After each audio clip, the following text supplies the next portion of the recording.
রাষ্ট্রপতির পদত্যাগের কারণে শূন্য হওয়া আসনে আগামী ৯০ দিনের মধ্যে নতুন রাষ্ট্রপতি নির্বাচনের বাধ্যবাধকতা রয়েছে।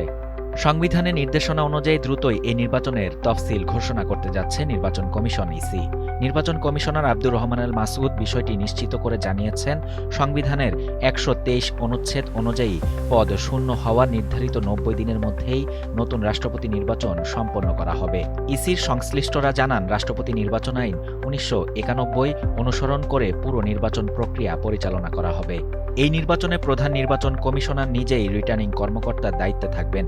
বিদ্যমান সাংবিধানিক নিয়ম অনুযায়ী জাতীয় সংসদের ৩৫০ জন সংসদ সদস্য এই নির্বাচনের ভোটার হিসেবে গণ্য হবেন।